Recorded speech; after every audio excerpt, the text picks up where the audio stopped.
지난주 이제 금요일 날 감자 심으러 시골에 갔는데 논을 이제 갈아엎었습니다. 그리고 그 논을 아주 이렇게 잘 평탄하게 해놨는데요. 거기에 개구리들이 와서 알을 어마어마하게 낳았단 말이에요. 그런데 그 개구리 알을 먹으려고 오리가 수십 마리가 왔어요. 그리고 막 좋다고 꽥꽥꽥대면서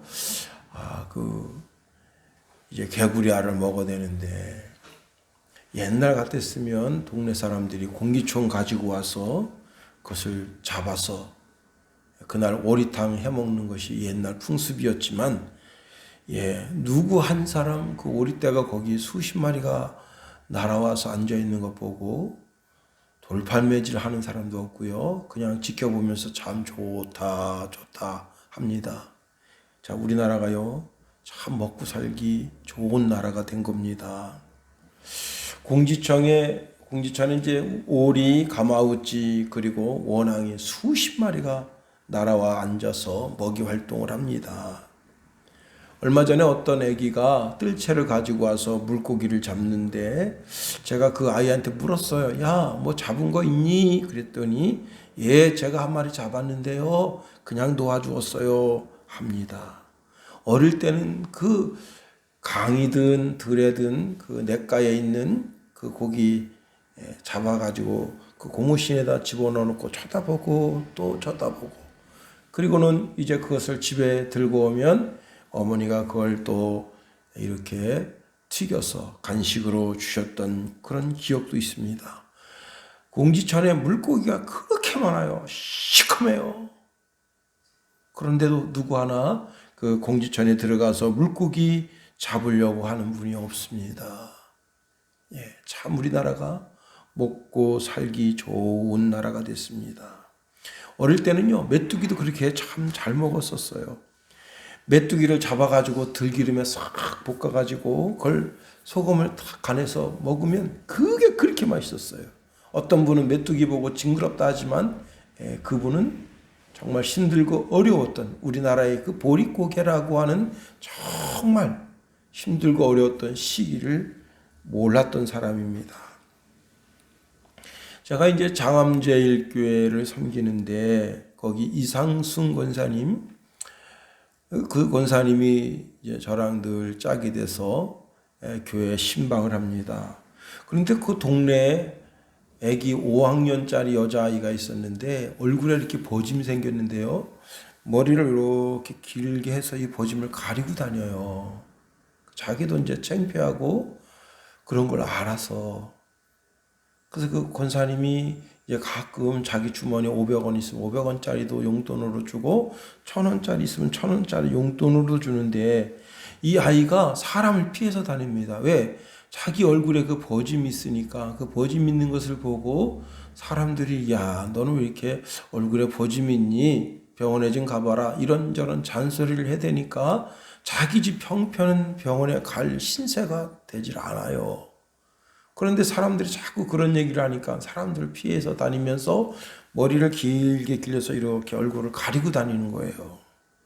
그런데 하루는 이 권사님이 이제, 전도사님, 나 오늘 동막산에 개구리 잡으러 갔다 올게요. 그래요. 그래서 왜요? 그랬더니 다 뜻이 있어서 그래요. 그리고는 이제 신방을 마치고 권사님은 동막산으로 개구리를 잡으러 갔다 오셨어요. 근데 민간요법에 의하면 그 개구리 뒷다리를 이렇게 점여가지고 이렇게 탁 해서 먹이면 그 버짐이 낫는다는 민간요법이 있는 거예요. 그래서 이분이 몇 마리를 잡아서 개를 풀었습니다. 이리 와라, 이리 와라. 이게 닭 뒷다리인데 요거 먹어봐라 하고는 그 개구리 뒷다리를 닭 뒷다리로 속여서 그한테 먹였습니다. 정말 놀라운 일이 생겼는데요, 그 버짐이 하루 순간에 싹 없어진 거예요. 그런데 그러다 내가 머리를 쫙 해가지고 쪽비 딱 해가지고 교회 온 겁니다. 옛날에는 참 먹고 사는 것이 힘들어서 그런 때도 있었던 거예요. 여러분, 누가 지금 개구리 먹나요? 먹는 것이 풍성한 시대인데 누가 들에 있는 오리고기 함부로 먹나요? 괜히 들에 있는 오리고기 먹었다가 무슨 질병 옮는 거 아닌가 생각해서 사람들이 접근도 하려 하지 않습니다. 그러한 시대라도 우리가 반드시 먹어야 할 먹거리가 있는데 영적인 먹거리가 있다는 사실입니다. 바로 우리가 예수 그리스도를 먹어야 하는 거예요. 여러분, 예수 그리스도의 피를 마셔야 하는 겁니다.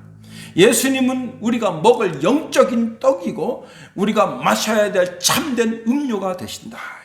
요한복음 6장 55절 57절에 보니까 내 살은 참된 양식이요 내 피는 참된 음료로다. 내 살을 먹고 내 피를 마시는 자는 내 안에 거하고 나도 그의 안에 거하나니 살아계신 아버지께서 나를 보내심에 내가 아버지로 말미암아 사는 것 같이 나를 먹는 그 사람도 나로 말미암아 살리라. 그러면 예수님을 먹는 것이 뭐냐 말이에요.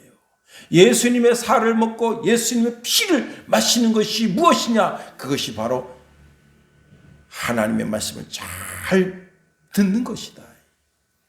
제가 공지천에 가니까요, 가마우찌가 있는데 가마우찌가 물 위에 떠 있을 때는 아주 진짜 볼품없어요. 오리만 못해. 오리는 빨리 가요. 근데 가마우찌는 천천히 갑니다. 그런데 그 가마우찌가 물 속으로 들어가면 어떤 일이 벌어지느냐? 무슨 제트 엔진 탄 것처럼 빨리 슉 지나갑니다. 그냥 시속 60km로 달려갑니다. 물 속에서 슉 갑니다. 와, 참 그거 보고 깜짝 놀라요. 왜 그런 거예요? 물 속에 있는 물고기가 엄청 빨리 도망가니까 그걸 잡으려고 그 가마우찌가 물 속에서 딱 하면서 갑니다. 여러분, 우리가 영적인 양식을 먹기 위해서라도 전심전력으로 주의 전을 향해야 되는 겁니다. 빨리 움직여야 되는 거예요. 그 가마우지가 그냥 양반처럼 느리느리 가면 그날 굶는 거예요. 그 물속에서 그냥 제트 엔진 킨 것처럼 슉 가야 물고기를 탁 잡아 낚아채고 그걸 먹게 되는 거예요. 그렇습니다. 어떤 분은 하나님의 말씀을 더 빨리 먹기 위해서 목사가 설교할 때 그 말씀이 입에 떨어지지도 않았는데 하는 사람도 있어요. 여러분, 주의 말씀을 잘 먹음으로 말미암아 여러분의 영혼이 살고 복된 인생 다 되게 되기를 예수님의 이름으로 축원해 드립니다. 우리가 지난 시간에는 에훗이라고 하는 사람을 살펴보았는데요. 그 에훗에는 어떤 별명이 붙었는데 왼손잡이라는 별명이 붙었습니다. 즉 에훗은 왼손잡이인데 다시 말하면 이 말은 오른손 장애를 가지고 있는 사람이었다는 거예요. 그러나 하나님이 그를 사용하시니까 사지육신 멀쩡한 사람도 할 수 없는 일을 그 사람이 하더라 이 말이에요. 에훗은 길갈에서 신앙을 새롭게 했습니다. 비록 사람들에게 비웃음을 당하고 조롱을 당하는 그런 장애인이었지만 그는 멋지게 하나님의 장중 안에 붙들림 받아서 쓰임을 받았다는 겁니다. 모압 왕 에글론이 에훗을 아주 쉽게 봤어요. 만만하게 봤습니다. 장애인이니까 나를 해할 수 있겠나 하고 그렇게 생각했습니다. 그러나 그가 길갈에서 수많은 사람들이 우상을 섬기고 우상을 만들어서 파는 것을 보고 이건 하나님의 사람들이 할 일이 아닌데 하고 결심하고 그리고 이제 에글론을 찾아가서 마치 어떤 비밀을 말하는 듯 하면서 자기 오른쪽 허벅지에 차고 있었던 칼을 빼서 그의 심장을 찔러서 관통시켜서 죽인 거예요. 여러분, 그리고는 이제 에훗이 다시 돌아와서 에브라임 산지에 나가서 나팔을 불면서 전쟁이 났다고 선포하니까 수많은 사람들이 전장에 나가기 위해서 몰려들었습니다. 그런데 이 에글론이 18년 동안 이제 이스라엘을 다스렸기 때문에 여러분 군사훈련이라는 걸 해봤겠어요?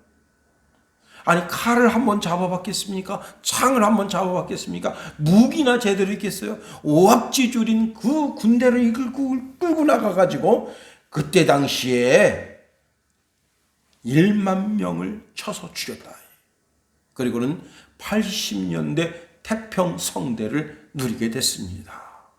여러분, 평화가 80년이나 계속 되다 보니까 신앙이 어떻게 됐느냐? 나태해지게 된 거예요. 편안하니까 예배의 게으름을 핍니다. 데살로니가전서 5장 3절에 보니까 편안하다 안전하다 할 그때에 임신한 여자에게 해산의 고통이 이름같이 멸망이 갑자기 그들에게 이르리니 결코 피하지 못하리라 말씀해 주셨습니다. 자, 80년 동안 태평성대를 누리다 보니까 이제 신앙이 나태해지고 하나님의 은혜가 그렇게 크게 와 닿질 않아요. 언제나 주시는 은혜, 언제나 주시는 축복, 이거 당연한 것 아니야? 이렇게 받아들여지게 되는 겁니다.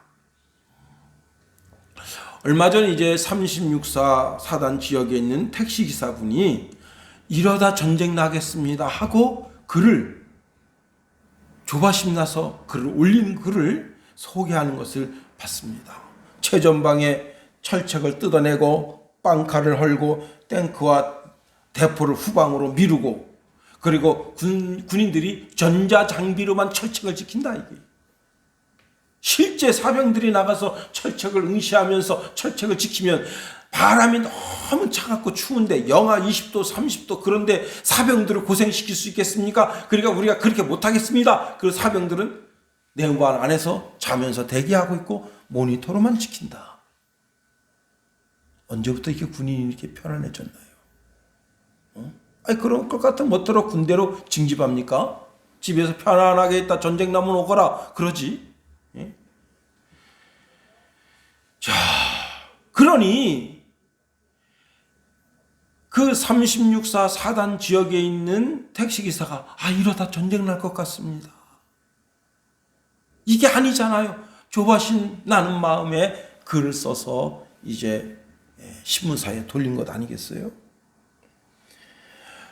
고린도전서 10장 12절에 보니까 그런즉 선줄로 생각하는 자는 넘어질까 조심하라 그랬어요. 베드로전서 5장 8절 9절에도 보면 근신하라 깨어라 너희 대적 원수가 우는 사자같이 두루다니며 삼킬 자를 찾나니 너희는 믿음을 굳건하게 하여 그를 대적하라. 이는 세상에 있는 너희 형제들도 동일한 고난을 당한 줄 알미라 했습니다. 옛말에 유비무환이다 말이에요. 언제나 만방의 준비를 하고 있으면 무슨 일을 겪더라도 그 일에 대처할 수 있게 된다는 거예요. 그러나 무방비로 있으면 당하게 되는 거예요. 우리 문재인 정부가 들어와서 중국에 대하여 얼마나 저자세고 중국에 대하여 얼마나 호의적이었습니까? 대통령이 중국에 가서 홀대받으면서 혼자 식사하는 것이 인터넷에 떠오르고 그리고 경호대원들이 대통령을 경호하려고 했더니 그 중국 그 공안놈들이 우리나라 경호원을 들어서 던졌잖아요. 여러분 지금 중국산 김치 우리나라 김치를 김치 원조가 자기네라고 주장하는데 우리나라 정부에서는 눈치만 봅니다. 이제 삼계탕도 자기네가 원조래요. 자, 우리나라가 이렇게 잘 살게 된 것은 중국이 기술을 우리나라에 전수해줘서 우리 대한민국이 잘 살게 되었다고 교과서에 실려 있다는 거예요. 그리고 동북공정을 통해서 갓도 원래는 자기 자신들의 것이라고 주장하고 한복도 자기 자신들의 것이라고 주장하고 그렇게 주장할 때마다 우리가 적극적으로 대처했어야 되잖아요.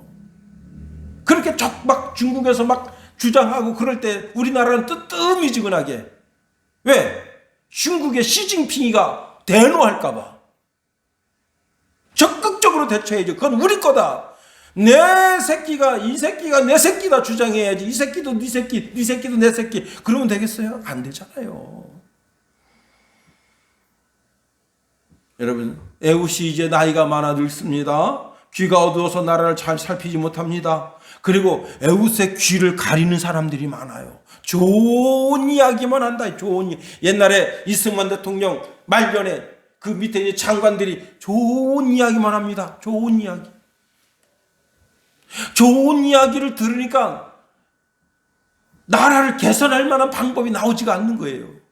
나쁜 이야기를 들어야 이걸 개선해야 되겠다. 그런 게 생기잖아요. LH가 저렇게 부정을 저지르니까 우리 문재인 대통령이 우리나라 지금 LH부터 모든 공무원도 전수조사하겠다. 여러분, 이거 한 사건을 통해서 얼마나 나라가 깨끗해지겠습니까? 그렇게 봐야 되는 거죠. 그리고 공무원들이 다시 이런 부패 저질러서는 안 되겠다. 스스로 느낄 거 아니에요. 그리고 얼마나 많은 공무원들이 새로 뽑겠습니까?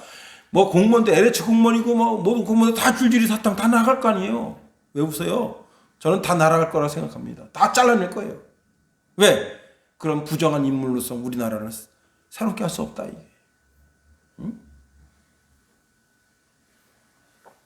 에웃이 나이가 들고 눈이 가려지고 귀가 가려지고 마음이 어두워졌어. 그러니까 이제 그 전쟁에 대해서 준비하지 못합니다. 에웃이 죽고 나니까 당장에 블레셋이 쳐들어왔어요. 항상 우리의 틈을 노리는 자가 있다는 사실을 알아야 됩니다. 개인도요, 틈을 노려요. 개인도. 마귀에게 틈을 주지 말라 말씀했어요. 저는 사실 제가 나간 아파트 이사 와서 한 번도 뭐 도둑 걱정한 적 없었어요. 그런데 어떤 집은 3번 털렸대요. 또 자동차도 그렇게 털렸대요. 자동차도 강제로 자동차를 열고 자동차 안에 있는 거 싹 들어갔다. 이야, 아니 우리 아파트에 도둑이 있었는가?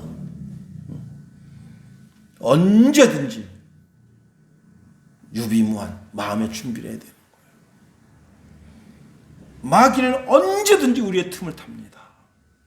특별히 이스라엘을 그렇게 괴롭힌 나라가 어느 나라냐? 바로 블레셋이라고 하는 나라입니다. 이 나라는 이스라엘이 어디 약한가? 여기 한번 건드려 볼까? 싹 건드려 봅니다. 그런데 거기 막 준비를 딱 하고 있어요. 그러면 어떡하겠어요? 여기 이놈들이 준비를 잘하고 있는데 섣불리 건드렸다가 안 되겠는데 물러나는 거예요. 그렇습니다.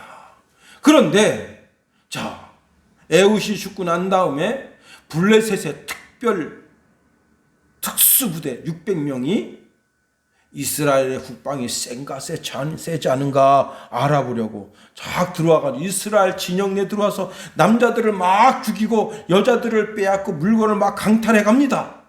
그때 오늘 성경 본문에 있는 삼길이라고 하는 그 청년이 다른 것도 아니고 소몰이 꼬챙이 하나 들고 가서 600명을 죽였다. 그래가지고 이스라엘 나라를 구원하고 사사로서의 사명을 감당할 수 있었다고 하는 것이 오늘 본문의 내용입니다. 31절 다시 한번 읽어볼까요? 시작. 에웃 후에는 아나세 아들 삼갈이 있어 소모는 막대기로 블레셋 사람 600명을 죽였고 그도 이스라엘을 구원하였더라. 오늘 본문에 있는 말씀을 통해서 한 가지로 한번 살펴보려고 하는 것입니다. 여러분, 블레셋 같은 적이 언제나 우리 주위에 있다는 사실을 잊지 말라는 거예요. 다윗 보세요. 다윗 생애에 보면 끊임없이 다윗을 괴롭히는 적이 있었습니다. 블레셋이 그렇게 괴롭혔고요. 아말렉과 모압과 암몬이 다윗을 그렇게 끊임없이 괴롭혔어요. 이들은 쉬지 않는 분노와 같다. 계속해서 다윗을 공격합니다. 그렇게 외부에 적만 있었던 것이 아니에요. 내부의 적도 있었습니다. 먼저는 사울왕입니다. 사울왕이 다윗이 인기가 높아져 가니까 다윗을 죽이려고 아주 혈안이 됐습니다. 그래서 3,000명의 특공 부대를 만들어서 다윗을 추격하게 했다. 그뿐입니까? 사울 왕의 딸 미갈은 또 어떻습니까? 미갈은 하나님의 법궤가 이제 다윗성으로 탁 들어오는데 그때 다윗이 너무 기뻐가지고 춤을 추는데 이렇게 통으로 짠 홀옷 하나만 입고 있었어요. 막 춤을 추는데 그걸 위에서 이렇게 미갈이 내려다 보면서 뭐라 했느냐? 여러분 사무엘하 6장 16절에 보니까 미갈의 마음에 다윗 왕을 업신여기는 마음을 가졌대요. 업신여기다라고 하는 단어를 찾아 들어가 보니까 경멸하다 그런 뜻입니다. 야, 그런 마음 먹을 수 있어요. 그렇지 않아요? 친구를 업신여길 수도 있고 선생님을 교수님을 업신여길 수도 있고 그런 마음 먹을 수 있어요. 그러나 마음 먹고 그걸 입으로 표출하면 어떻게 되는 거예요? 행동이 되는 거예요. 미갈은 자 남편이 왔습니다. 다윗 왕이에요. 자기는 사울 왕가의 귀한 딸이라 하지만 다윗의 아내가 됐습니다. 그러면 다윗은 남편이지만 한 나라를 다스리는 왕이잖아요. 그러면 존중하고 아유 아까 왜 그렇게 여러 사람들 있는 앞에서 그 호흡 하나 부시고 이렇게 춤을 추십니까? 그러면서 점잖게 다시는 그렇게 하지 못하도록 왜 통옷 입고 그렇게 하지 못하도록 충고를 할 수 있으면 좋았는데 이렇게 말한 겁니다. 이스라엘 왕이 오늘 어떻게 영화로우신지 방탕한 자가 염치 없이 자기 몸을 드러낸 것처럼 오늘 그의 신복의 계집 중에 눈앞에서 몸을 드러내셨도다 하고 다윗을 지적질하게 된 겁니다. 그냥 하나님이 진노하셔서 미갈은 평생 임신하지 못하게 하신 거예요. 압살롬도 적이 됩니다. 아버지를 죽이겠다고 달겨들고요. 여보세요? 예. 헤브론에서 나라를 일으켜 가지고는 그리고 어떤 일을 벌어집니까? 예. 네네. 네. 네네. 네네, 맞아요. 네. 예. 예. 네. 예, 예, 거기서 하라는 대로 하려고요. 근무하려고. 네네. 네.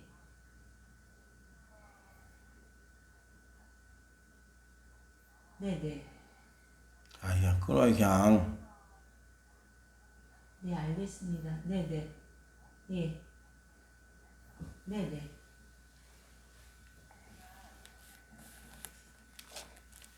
네. 네.